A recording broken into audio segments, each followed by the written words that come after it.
Carlton's journey in 2024 was a fascinating one. Second on the ladder after round 19 to bundled out in the first week of the finals, having gone up to Brisbane with a decimated squad. And there was only one man I wanted to talk to about the journey of the Blues, and that is good friend Pommy in Oz, the absolute legend himself. And we cover Carlton's season, who's under pressure for next year, what are they going to do in the trade and draft space, my confusion about Matty Owies' contract, and a few more things that I think you're going to enjoy. So sit back, relax, and enjoy one of my absolute favourite people, PommyInOz, talking about his beloved Blues.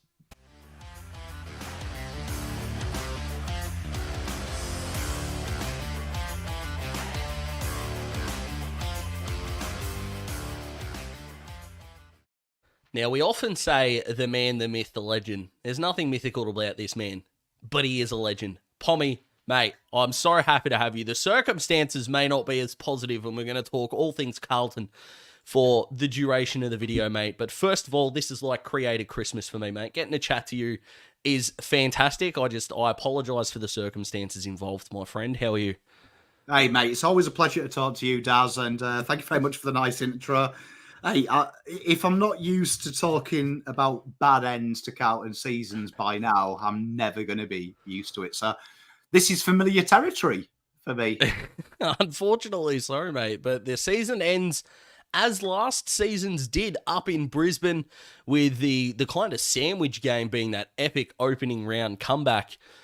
Carlton evidently can't start well at the Gabba and hold on, and evidently can't start slowly at the Gabba and work their way back, mate. They did it in opening round, couldn't do it in the final. We'll start there. I know we're a few days out from it now, but your differences in emotion post final siren versus now. Talk us through it, mate. Yeah, it was a weird one because it's probably the first time since we're probably going back to Brendan Bolton, start of the rebuild, that this was probably the first game, quite legitimately, I looked at the team sheet, I looked at the form, and I gave us 0.01% chance of winning. And it was probably the first time, because I've got this problem with me, Daz, that even when my brain and my heart tell me we're going to lose, I just refuse to believe it. But this was the first time that I was like, nah, it's not happening. Like you are on holiday at the end of today. You are on trade and draft, mate. Don't worry about it. And it was a weird feeling. I've got to say, though, the first quarter, it was a lot worse than I ever felt. And I don't think I have been as ashamed of my boys as I was when the siren went. I can't put into words how angry. I'd skip being angry. I'd skip being sad. I'd just gone straight onto serial killer. Whatever that mindset is, I was probably that. It was good job there was 3 quarters, because it could have got messy out here in my area. I might have gone on a tangent. It was hard. I've never been that in sport. I have never been as whatever I was. I've never felt it. It's amazing to me, though, and I'll shout out my brilliant better half, who we were watching a movie at the time. We were at the cinema, and I showed her the score when it was 57-0, and then showed her the score again when we came out of the cinema. Obviously, the game was over, and I went and watched it retrospectively. And from a non-Carlton and pretty non-emotionally invested outside of her club, she's a North girl, so... but she looked at it and went, oh, well, and she went, that's something, that's a consolation prize. It was back to 5 goals, and it's hard to articulate properly, mate, that the percentages don't count in finals. It went sideways when it mattered, and it didn't really matter how close you got. Am I kind of on the right track there? Yeah. All honesty, 28 points is probably the most flattering. I mean, that's the nana after you've been dumped by your first girlfriend, and your nana saying you're the most beautiful man in the world. You know she's lying. It's a complete fabrication. But you do feel better in that moment. Let's be honest. We've got to be real. At quarter time, they checked out. At half time, Brisbane literally needed something catastrophic to go on. And I do feel that the energy of TDK kind of gave us a false dawn. But let's be honest, when we kicked a couple of goals, Brisbane went full into contain mode, and it kind of went goal for goal thereafter. Like, Brisbane had one eye on the Sydney game. You could see Brisbane's brain very quickly went, we've got to travel. So let's just get through this unscathed. The Blues can have a bit of fun. Even the Doherty goal, like, it was great to see, but you look at Brisbane's positioning, they're putting zero pressure on him. That you could see they kind of wanted him to kick it. It was almost like professional courtesy. It was like, at least they'll get something if Doc kicks it. Yeah, fair. So, as complicated an answer as it might be, the question's quite simple. Where does the blame go for you as a Carlton man coming away from that? Not the season itself, we'll talk about that a little bit later, but that one block of 2 hours of footy, where was the anger going? We always like to blame someone, mate, and of course as the fans, it's never our fault when they lose, but it's because of us when they win, and all of those fantastic emotions that we go through. Who copped the majority of the blame, and how much of it went round?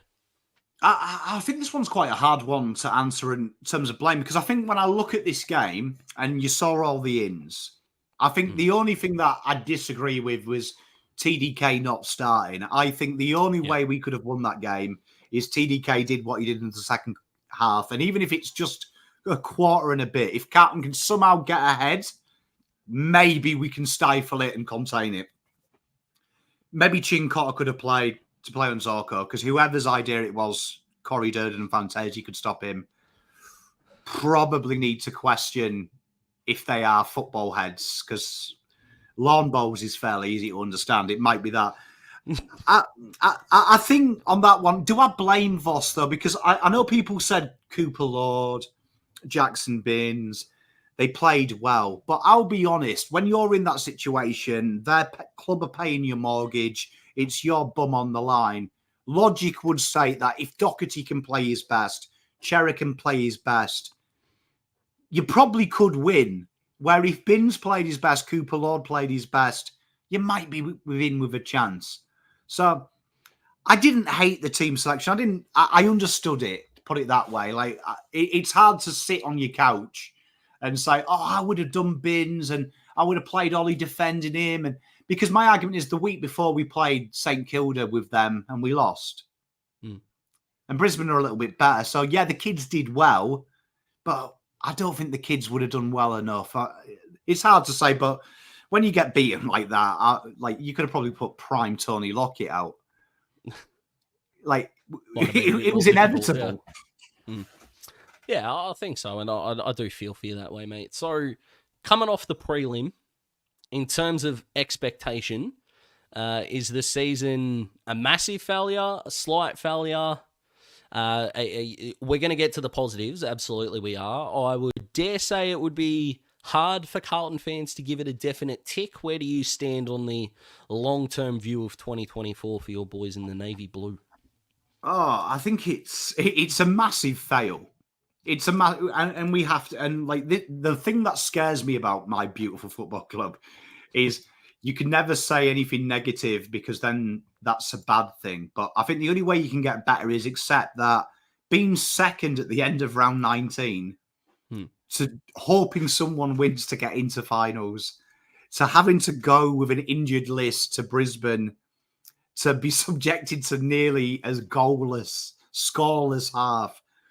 When you were like, if you'd said that to me at the start of the year, Dan, round 19 will end, you are second. And then 6 weeks later, you just get into finals and you get peppered in the first half. I would have probably questioned even making content this year if I had a crystal ball. I'd have been like, no, I'm not doing it, mate. I'm not doing it. So I think you've got to say it's a massive fail. Is there any positives from that? The only positive I can give, and it's a real flimsy dad one, for you to feel good, sometimes you've got to hurt. And hopefully that hurt, because I think that's an opportunity missed. Even with the injuries, I'm not going to let them use it as an excuse. They managed to somehow be 2 points clear of Brisbane round 19. And the games that were after that, you've got to like say to yourself, we can do this. Like we surely we can manage our way, because you had what? You had Port Adelaide at home, which we were 14-point loss. The Collingwood was a 3-point loss. Like, these aren't bad losses. These are them kind of losses until we got to Hawthorn, where you guys blew us away. If we could have won 2 of them games, which we were more than capable of doing with the list that was out there, the St Kilda game at the end, if you were a double chance and the players are coming back, we always knew it was around this time they'd come back. It's a different ball game if you're playing at home to the doggies, let's say, or you're playing at home, like Port Adelaide. You've got Port Adelaide. We know how temperamental they are. Suddenly you've got that double chance and you've got the ability to feed these players back in. So for me, it's a massive, massive negative, because 7th oldest list, not much list room when you look Carlton with their picks they've got and the delistings. It's probably going to be the Camporelli boys and one in with Nick Haynes.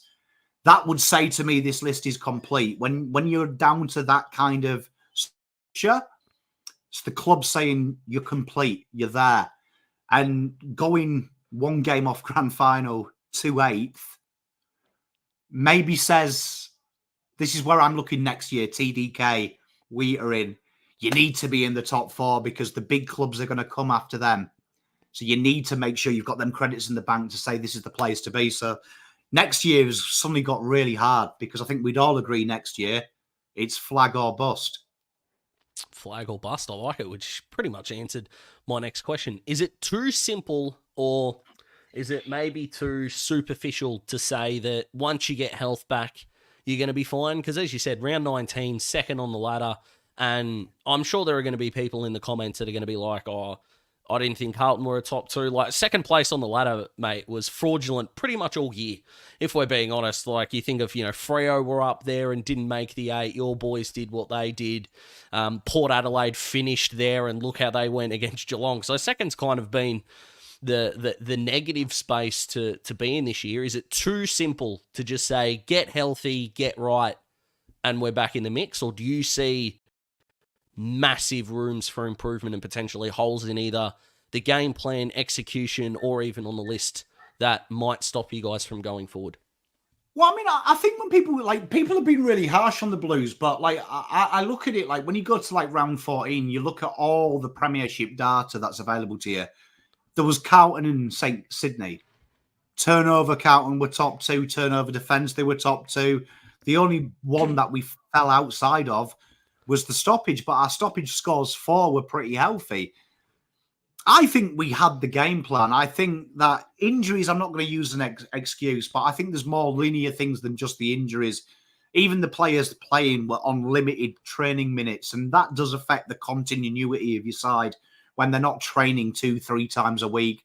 They're doing 5 minutes here and then doing rehab just to get fit for the weekend. My issue with Carlton is kind of using the C word way too much, consistency. And I don't think it's consistency. I think we need to raise our floor, because Carlton's best, you saw it against Geelong, absolutely blew them away. Yeah. It was when you watch them 2 games in isolation, the Geelong game, we beat a senior team and absolutely played them off the park. And then we played Richmond, who have spent 10 years beating us up, and we made them look like they were in a rebuild. Like, it was the first time you've seen we're the big dogs and you're the little puppies. And then it all went downhill after that, because we played your mob and Hawthorn were like, oh, hello, big dogs. We're lions. And it went downhill. And that's my issue. Carlton's best to its worst. We're a top 2 side, bottom 2 side in a blink of an eye. And I think that's the next thing we need to do. We need to learn to play bad, but find a way, which I feel like we struggle to do.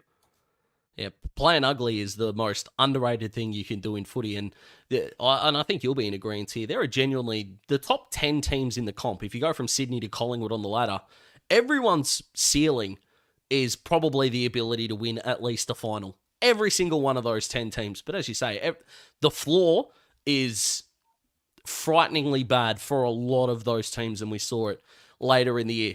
Let's try and spin a positive, mate. One sort of out of the gate. So when it comes to sort of reviewing the season, I remember growing up when AFL.com.au used to do the wash-ups with like Gary Lyon and Luke Darcy and those guys. back in the day, and they used to have a segment called Christmas Bonus where they would highlight an underrated player or players that think they deserve a bit more love and deserve a bit more cash to spend over the Christmas break. Who at Carlton do you think deserves a little bit of extra love? Who would you give the Christmas bonus to at the Blues? Which player do you think just deserves a little bit of a pat on the back that they may not be getting, whether it's from media, opposition supporters, or even fan supporters? This would be a close one. I think Alex Cincotta would be very close. That considering at the start of the year he wasn't best 22, he was underlooked. Jordan Boyd had taken his role, and suddenly he's called upon to towel up the best players in the league. I also think Matt Kennedy would probably be number one for me, though. Matt Kennedy, who horribly got subbed off in the final. Two guys that got kind of dodged in the final. Looked filthy too. Yeah, he did. I felt him as well. I'd be a little bit miffed. But I think fantastic from Kennedy, because whether it's been halfback, he had to play at halfback at one time. He's played full forward, half forward. He's gone on the ball, which is his natural position.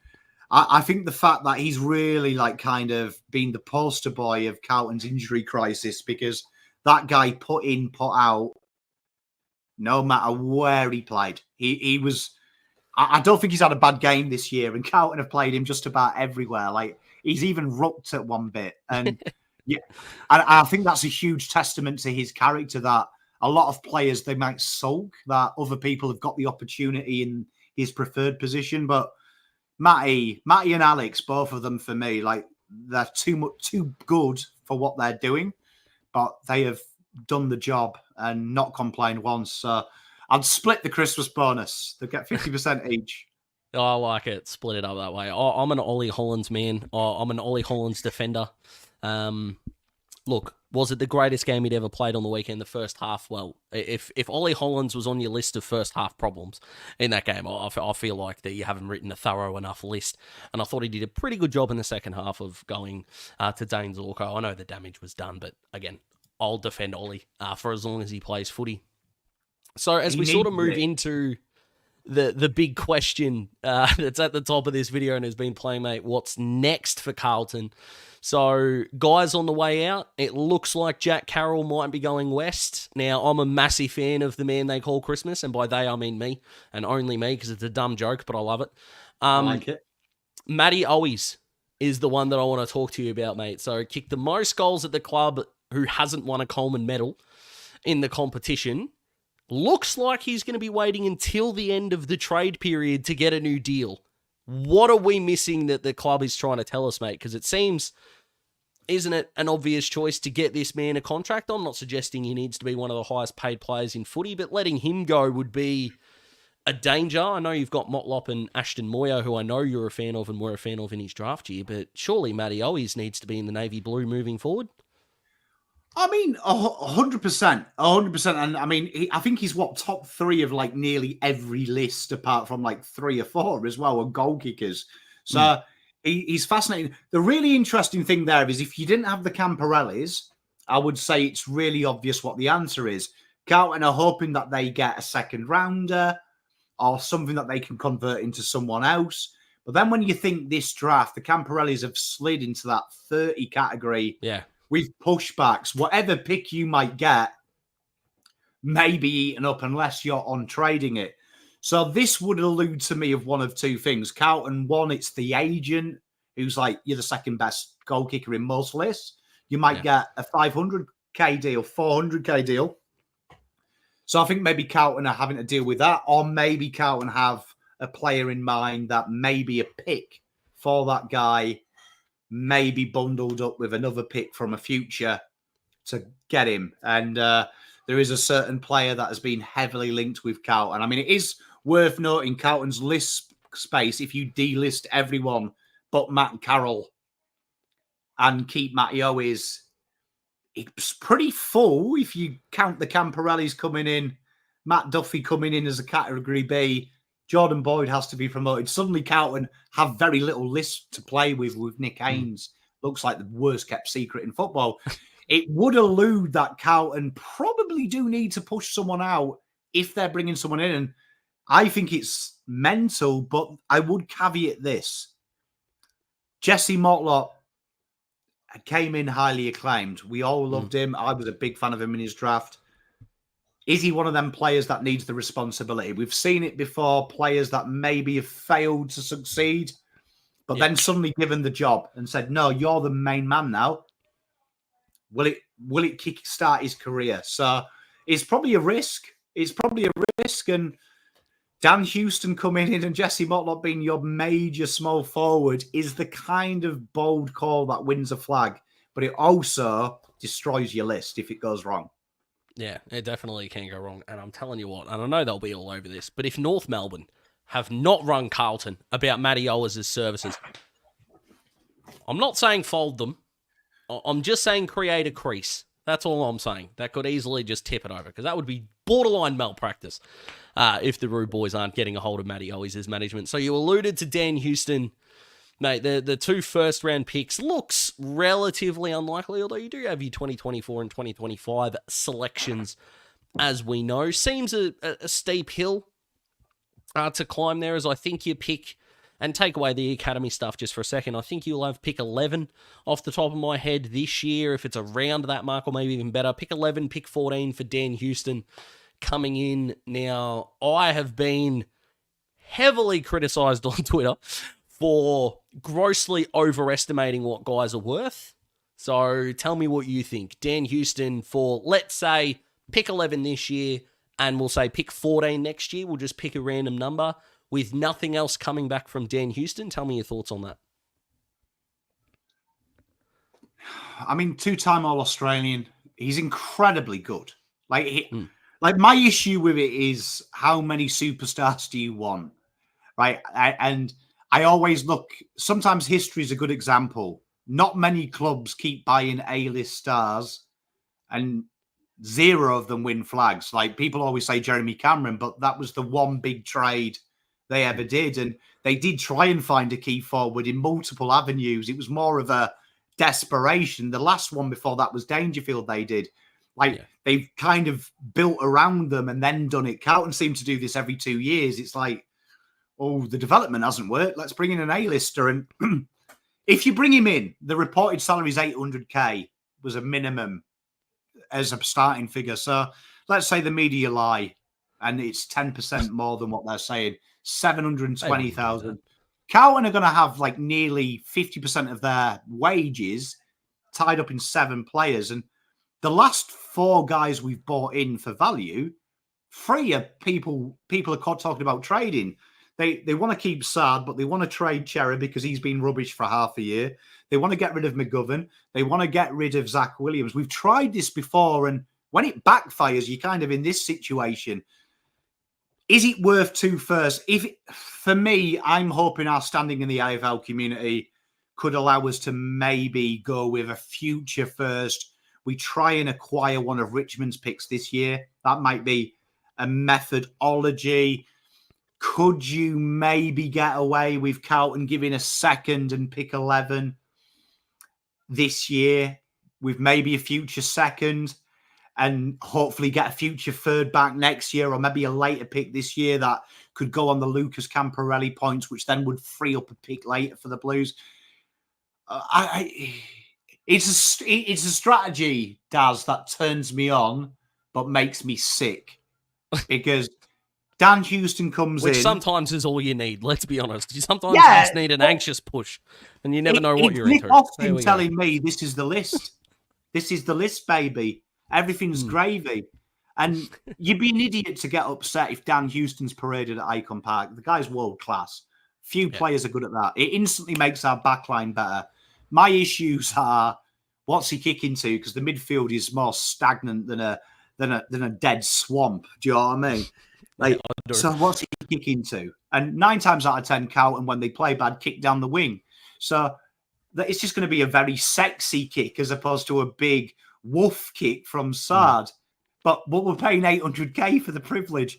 If he plays the way he does and things change, as I always say, when people take the piss out of you, Daz, people take the piss out of me as well for prices. You don't overpay if you win a flag. 2 firsts No, for a player. mate. Bargain. I need that on a t-shirt because the I don't want to make this about me because I know we're talking about Carlton, but if the Hawks win this week, we're going to have a pick that at worst is 15. So we're going to have 15, 16, 17, or 18.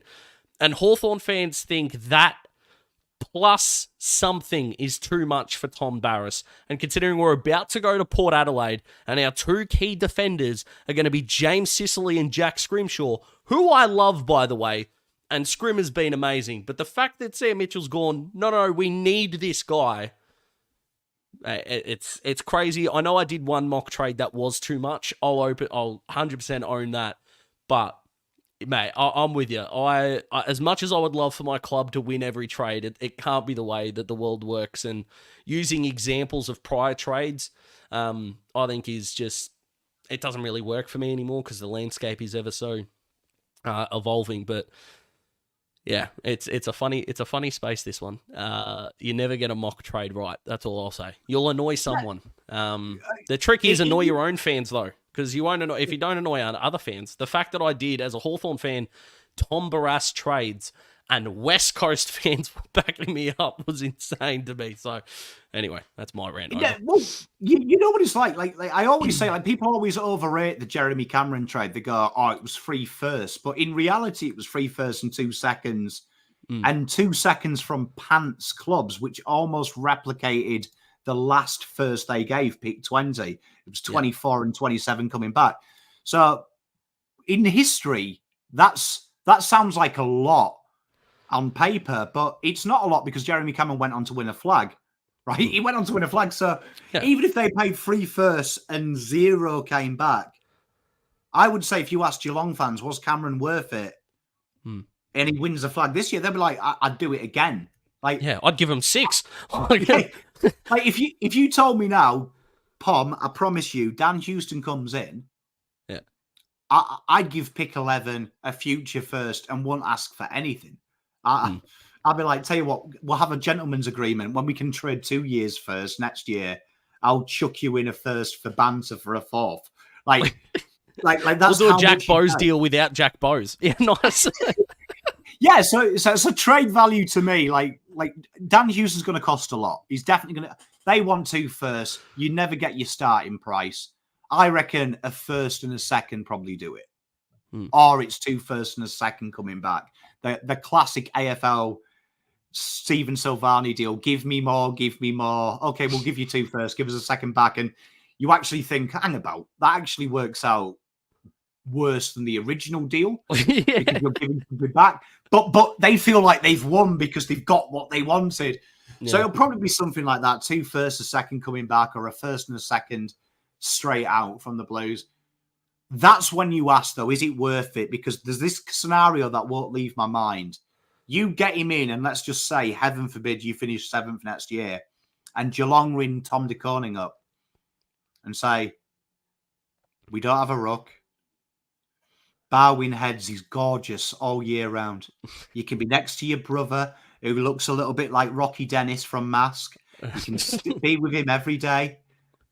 Geelong are always top 4, baby. Carlton, they're up and down, up and down. If you suddenly lose TDK off the back of that deal and Carlton have 0 rucks, that's when we'll say we overpaid. So I hope that doesn't happen. But for me, when list management, you've got to look ahead as well. What if Carlton don't jump up and win the flag next year? What happens if they don't? Yeah, which, I mean, is the fun of this, mate. And we say it all the time, that the joy that we get out of this period is that everyone's under the pump. And the good news is no one knows who wins, at least for 12 months. And the one that stands out to me so much, because he's retired, and we were able to reflect on it, was Chad Wingard. When Hawthorn traded Burton for Wingard and the first round pick that went with it that ended up being Xavier Dersma, who, traded to Essendon. But that didn't hurt a lot. Like, we've got better defenders than Burton. So there's I think the point that I'm trying to make here is that, in your opinion, I'm coming from a football club who for 6 years straight fleeced everyone. We got Gibson for stuff all, David Hale for stuff all, Brian Lake for next to nothing, Gunston for not a lot. The Sean Burgoyne deal is just straight up the greatest robbery in the history of the world. So I understand that we've got a supporter base that goes, well, why do we need to make the modern day splash? Just do what we've always done. Scrimshaw for a fourth rounder, or for a third rounder and a fourth back. Thank you very much. You know, Massimo D'Ambrosio to the Bombers, that 2 picks in the 60s, they didn't even use their one last year. We're able to build it this way. What's the pass mark for these first round draft picks? Because I think it's rarer than people think it is that these draft pick deals properly blow up. There are going to be exceptions, and people may take exception in the comments and go, Daz, you missed this, Daz, you missed that one. I understand that. But even you talked about the Jeremy Cameron deal. 2 of those first round picks were Connor Stone and Ryan Angwin. I can't remember who the third one is off the top of my head. That hasn't really burned anyone. And I try to say that as respectfully as possible. Do you think we overrate those that are coming in, or do you think we underrate the already established commodities? Where do you stand as someone that does trade and draft content all the time? It's the same as when people say, what price do you pay? It's what you think you could do with the picks you're giving. So, like, let's look at 11 and 14 next year. Let's just try and have a guess. Like, pick 11 this year for the Blues. What's that looking like? Are they getting a player who is as good combined as Dan Houston? The only thing you're saving really is money, isn't it? You're going to get 2 guys who are max 200k a year and you're paying 800k. But you look at, let's just say both them picks were this year, 11 and 14. That's probably what? Your Toby Travalega. Yeah, and Joe Berry probably, if you're looking at positional need, especially if Matty always goes. Yeah, and let's just say if we had them, Joe Berry and Toby Travalega over Dan Houston, long term you're probably winning. Long term you're probably winning. But it's what these clubs use, and like you've said it yourself, how often do we see these picks come back that don't get used? Like, it fascinates me when you mess about, like the Chera trade. That was delayed for ages because we were throwing in a third. It never got used. Like, why can't in the AFL someone just say, nah, pick 6 will do, mate? Like, why is it always got to be, nah, we want to give a 4th rounder though, and we get a 3rd back? And it's like, why? So, I mean, that's the way. I think on paper, Dan Houston makes us better now. To answer your question, it depends where your list is. But I think if you're a team like Carlton, probably established talent is the way to go. But I just think Joe Berry's sexy, isn't he? Like, it is probably what Carlton need. It's like Carlton need a wizard. They need a Watson. Don't they? Yeah. They need a Nick Watson type. And Joe Berry's probably the closest you'll get in this draft. Like, imagine Carlton with a 35 excitement goal kicker. It'd be handy. Be nice. I mean, it's tough. It's tough. I mean, yeah, Carlton's list will be very young next year once you kill some of these players. They'll probably go to that 7th, 8th, 9th thing. So they probably can afford to go hard. They've got, Cody Walker coming in 2 years' time. They've got 2 picks. It's probably the last year you can do it, isn't it? It's probably the last year you can do a big trade, in my opinion, with Tasmania coming in. That because you've got 2 to use next year, this is probably the last time you can make a mistake. So, as I sleep on it, it does excite me a little bit, Dan Houston, but it fills me with dread. Yeah, I always ask myself with these first round pick trades is, are you gonna be a contender when they hit their prime? And if we all admit that your prime probably begins, even if we go conservatively young and say 24, let's just say that's 6 years in. Are you a contender in 6 years? And look, for younger teams, you may say yes. So a team like Richmond, for example, I don't think Richmond should give up picks for anyone this year. Any of that, get them in. Bolton, Baker, you'll get your compensation for Graham, Daniel Rioli. Get them in by all means. And then by the time they hit their prime is when Richmond are going to want to be a contender. Whereas, you know, I say with the Blues, and I'm not 100% sure Dan Houston is the answer, and I want to float an idea by you at the end of this point. But if Carlton are 2 years away from a flag, is drafting a 19 and 18-year-old who probably aren't in the side. I mean, if you guys play a final next year, odds are the Camporelli boys aren't going to be in your best 22. Thinking the depth that you've got on the wings, considering your midfield depth, like Jack Carroll's leaving for further opportunities. You've still got Binns, you've still got Jack Carroll, you'll have Ben coming in as an inside midfielder, you've still got Hewitt Kennedy there, and obviously Cripps Walsh as your 1-2 punch. You know, I know the payoff is a flag, don't get me wrong, but I'm very much, I'd rather my club have a swing than not, and that's probably coming from someone who's had 3 or 4 consecutive first-round picks, and it looks like one of them is a definite tick in Watson. Ward was very good on the weekend, and Mackenzie I've got faith in, but at this point there's still question marks, and it looks unfortunately like Denver Granger Barris is probably not going to work out the way we wanted. He's not the only one from the 2020 draft for a variety of reasons, but I'm much more in favour of having a swing. Have a swing. Mate, flags are hard enough to win. We've been too oversaturated with dynasties in this comp, and we haven't had one since 2020, so we're going to have the 4th premier in a row, and I know Geelong, 2 flags in 3 years. I'm not going to put them as a dynasty here at that point, but we're going to have now the 4th year in a row, it looks like. Well, it does because Collingwood aren't in there, with a different premier. So the comp's never been more equal. If you have a chance to take a swing, mate, I'm all in for taking a swing. You've got draft pick trades. You can get picks back. Dan Houston's don't come along every day. I've actually talked myself into this. Mate, we've both talked ourselves into this. You see, I agree with you. And it's like people are talking about Richmond. I'm glad you brought them up because I've had a lot of Richmond mates contact me and saying, oh, do you think maybe, though, we could fast-track the rebuild by we're probably going to have 5 picks inside the top 25? And I'm like, this draft, if you go through numerical order, it's like midfielder, key forward, key defender. Like, where they're staggered, you could literally build 90% of your list in one go. And I agree with what you said. Let's just plan as Richmond. In 24, they'll reach their peak. You could potentially get a key defender, key forward, 2 insiders, and a winger, all hitting their peak at the same time, who have played, 6 years, nearly 100 games together. Why would you trade for some Mickey Mouse footballer? Do it now and say, right, next year, we've got 2 first. People are still going to think we're rubbish. Maybe we can do what Hawthorn did where people didn't expect you to go so quick. They're going to think that's pick 1, all them futures. So then maybe we can start snagging some players. I'm with you. And with Carlton, like I say, we've got the same situation. If Dan Houston, his kicking prowess is what they need, if the coaches are sat down there, I'm probably willing to pay 2 firsts. I think there's a way.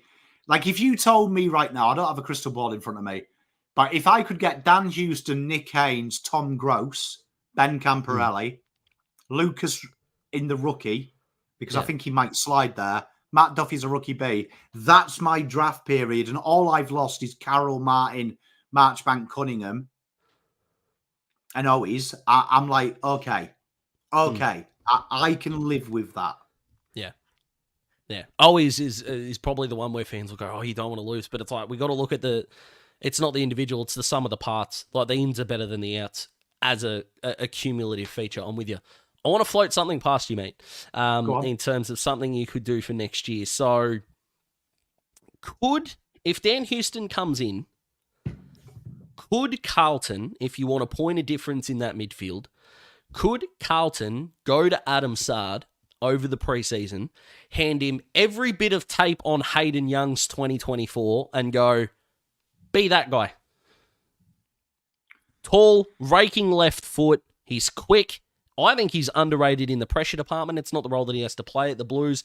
And if you're telling me you've got, the depth in Adam Sard's kicking, if he can do that in the front 60, because Dan Houston's doing it in the back 60, you've got 120 metres of space there to play with.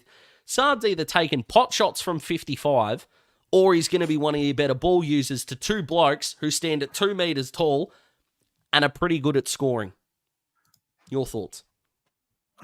My only issue with that, and I understand it, and it checks out, is Saad will be 31 next year. So, genuinely speaking, historically with sportsmen, fast players slow when they hit their 30s. Yeah. The fast twitch fibers in their muscles take longer to repair. They start to slow. And I love Saad, but when people compare him to Young, Young is incredibly classy. Like, Saad has no other side, right? Saad's got his moments. I think genuinely, we're talking about players at 30. Look at Cade Simpson. Started on the wing, got a bit older, went to halfback, got a bit older, and Carlton just kept him going. I don't know how, with magic elixir. He became a back pocket. In an ideal world, he's becoming a back pocket around now. And in an but then I'd say defensively, he's nowhere near a guy I'd want back pocket. I've been thinking about this, and I've only had today to think about it, but I actually thought, I look, and you've got to kill someone in that back line, haven't you? You've got to. If I think so. Houston comes in, Nick Newman's been trialled on the wing. I reckon that could be a goer, right? Because he's got that ability to defend. But I want to keep an eye out on my main man, Lockie Cowan, right? I'm a big fan. Yeah, well, he was the man at Tasmania as the captain. They got battered that year. He became my favourite. This guy was slung up half forward if they needed a goal. He was slung up on the wing if they were getting battered. Lockie Cowan probably is waiting in the wings for Nick Newman, and he's waiting probably for someone to retire. What about if he becomes that little advanced player? If he becomes that point of difference? Because I think people forget you're going to have Sam Docherty. He's definitely going to be a midfielder for the Blues now towards the end of his career. It looks like that's the plan. Elijah Hollands. I could see Elijah Hollands doing that full time. Sam Docherty hard forward. Definitely. You'd fit him in. Like, Dan Houston's that sickening player that if he comes to the Blues, he's instantly the best player outside of Wheater in that back half of the ground. Like, he names where he wants to go. Like, he's that good. Dan Houston comes in, and we will say to him, you can play any position but fullback. Choose. Yeah, up to you. Yeah. It's going to be interesting, though, isn't it? Because Saad and... That's my issue with Carlton's backline. If you're getting... We've gone with, like, pace... But then we've half gone with kicking length. Like, it's not really defined. You don't quite know what it is. Is it a kicking side? Is it a running? Like, Dan Houston suggests to me that the Adam Saad experiment has failed, and we want to be a penetrating side with our feet. Yeah, I think that's a good call. Another player that I want to talk to you about, mate, speaking of my favourites, I've got a lot of my boys at Carlton, I have to be honest. So, the other player who I think's really interesting if Dan Houston comes in, do you give Brody Kemp a preseason as the third tall? I know 4 goals against West Coast. Everyone's going to go against West Coast. Still got to kick him. I love this man, Brody Kemp, one of my absolute favourites. I am obsessed with him playing this third forward role. No one was cockier than me in some group chats when he got it going. I know he didn't have a great game against St Kilda. But does he become a fringe player down back? Can you see him as a third tall? I know, again, spoiled for choice considering I grew up with Jack Gunston being the premier of that kind of position. Where do you see Brody Kemp moving forward, whether Dan Houston's there or not, my man? It's a really interesting one because I think if you bring Dan Houston and you play him halfback, I'd say you've got the 2 issues I see is I'd love to give Wheater in either a reliable key defender to help him. I am obsessed with Lewis Young because I look at Sam Frost. Sam Frost can't kick, can't handball. You know what, though? He's great about Sam Frost. He defends. Right? Yeah, back shoulder. He allows Sicily to do what he needs to. And I look at Wheaterin and I think Wheaterin's ball skills are really underrated. He can thread a kick. So I'd love to play him at centre-half back where all the dangerous defenders are. Then that would open the spot of, I'm not a big Mitch McGovern fan. I'm going to be a full caveat. I think this year, Mitch McGovern when you take his injuries over the last 5 years and the fact we've made him a defender, I really like the idea of Brody Kemp taking that job. All is that Lockie Cowan becomes the interceptor.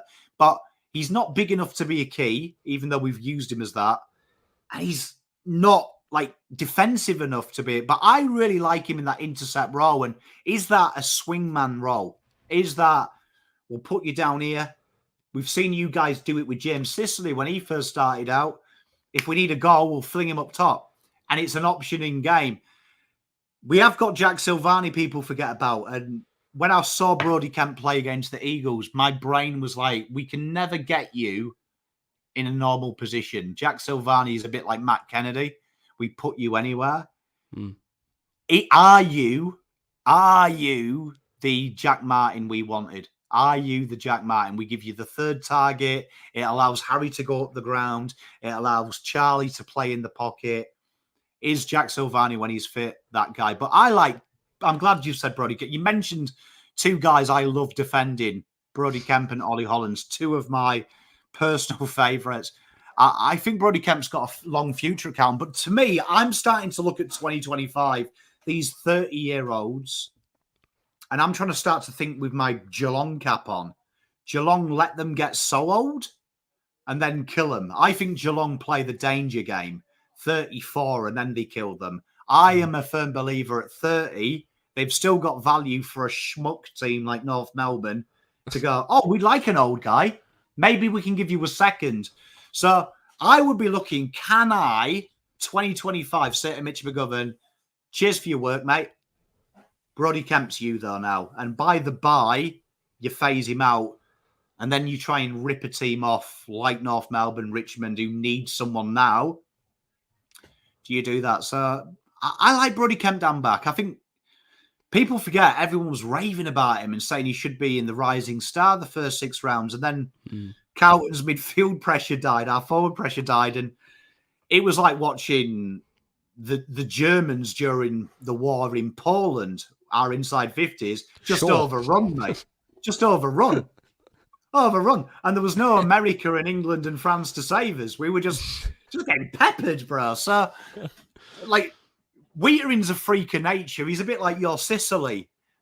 Even when you were rubbish and you were losing like 100 inside 50s a game, Sicily just thrived it. But not everyone's brave like Sicily and Wheatering. Some of them shit themselves, and quite rightly so. A lot of inside 50s go against Carlton. Yeah, I remember Phil Davis when he was at the Giants, and you just saw, and when he went from Adelaide, and so many people went, really, the Giants got this guy, and you're looking at it going, you're conceding 90 inside 50s a game. He'll be a star when you're conceding 50. Like, the poor bugger's looking at, standing next to these full forwards of the day, the Buddies, the Josh Kennedys of the world, and the Jack Riewoldt, Tom Hawkins, and going, none of these 19-year-olds can tackle, because that's not what 19-year-olds do. There's only one in the last 10 years that knew how to tackle. It's Jai Newcomb. He doesn't bloody tackle anymore. Not nearly as much as he used to, because he finds the footy. So, mate, I'm with you in the sense of these young defenders can get overawed quickly in a massive way, for sure. Sort of the last thing that I want to present to you, mate, going into 2025. So, I think we've covered a myriad of topics. I'm going to make you do a top 3 on the spot, because why would I make your life easy? Top 3 people at Carlton, can be coaches, can be players. Who's under the most pressure from now until the end of 2025? Who is under the pump at Carlton? Top 3 for me, if you can, off the top of your head. Great, man. Well, we're Carlton Football Club, so number 1 will be Michael Voss, because at our beautiful football club, you're only 3 losses in a row before we start sacking you. So, like, hello, Robert Walls, if you're listening. Yeah. So Vossi will definitely be at the top of the chopping block, I'd say, of under pressure next year. You've already seen it, haven't you? Carlton flash in the pan 2023. They looked out. No one's giving us credit. So he's number 1. I'd say number 2, and this is a player, I think he could be number 1, but I'd say Zach Williams. Came as a midfielder, was quickly realised he was a halfback. He's had, let's be honest, 1 good game as a forward, and everyone thinks he's Eddie Betts 2.0. big To be fair with salary. Zach, though, he only had 3 good games as a midfielder. The downside for him was 2 of those happened to be finals, and it took off like wildfire. I remember commenting Zach Williams. He had 1 good game, Collingwood in a final. Yeah, And I was like, 19, he's never seen the midfield apart from running through the banner, and everyone was obsessed he was good. And never forget, Carlton presented him to us, and they did a 2-minute highlight reel, which was legit the second quarter of the Collingwood game. Like, we're like, look at him in the midfield, and I'm like, it's 1 game out of 200. So Zach Williams definitely under the cosh because big salary, and you're contracted to 2026, and you've been injured a good portion of that. People are going to come for you if they haven't come for you now. And I'd say number 3, and this might be a curveball for some love a people. curveball. Hit me. Some people, but there is a young gentleman by the name of Billy Wilson who has had an incredible VFL year. He's quick, he's fast, he's a line breaker. I would say watch Adam Saad. We know Adam Saad, bless him, he's over 30, and he's had the famous Ramadan hamstring, which has been synonymous with players that celebrate Ramadan and observe Ramadan. It's a hard time, and it has happened the last 2 years. Bless him. That's what happens. Billy Wilson, I feel, will get a shot next year. And I tell you what, Billy Wilson is the kind of kid that says, I ain't been leaving this team. I ain't leaving it. Once he gets in, he's the magnet stain. I like it. Yeah, he's a proper country footballer. I reckon if you said to me, he's younger, he's hungrier, he's quicker, I reckon he's a man there that suits Voss's mantra. He likes a dust-up. He likes a fight. He's hard. Suddenly, you've got the quick guy that and he's what, 19, 20. He's got. I would say Saad may find himself with Houston in that team, and a young, hungry Billy Wilson. He could be in trouble by the end of the year. Billy Wilson, mate, that's why we have you on for those kind of curveballs. So, a massive off-season coming for Carlton, not the circumstances that fans would have wanted them to finish their season off with. Mate, it has been a genuine pleasure. I could keep you here for another 2.5 hours, to be honest, but unfortunately, we've got to head off. To everyone out there, if you're not subscribed to PommyInOz, which everyone is, but if you're not for some stupid reason, go and do so, because the man's an absolute superstar. Like the video if you like the video. Subscribe to join the Daz Talks Footy family. You guys' support over the channel lately has been amazing. Pommy, one more word answer here, mate. Just 1 word is all I want, or 2 if that fits. Who, if you got to pick, full choice, who do you play in round 1 next year? And thank you again for coming on. To start the party vibes, give me Richmond. I like it. Beautiful. Thanks, mate. Appreciate it in a massive way. And if your team is still in the finals, good luck over the weekend. I'll be reacting to the Hawthorn game on Saturday morning, much like I did against the Bulldogs. And if you're not in the finals, don't stress. Trade and draft stuff is going to be coming very, very shortly. As you can see with my latest YouTube short, but full-length YouTube videos on trade and draft stuff will be coming very shortly. So look after yourselves, you absolute legends, as I'm sure Pommy will do as well. And I'll see you next time.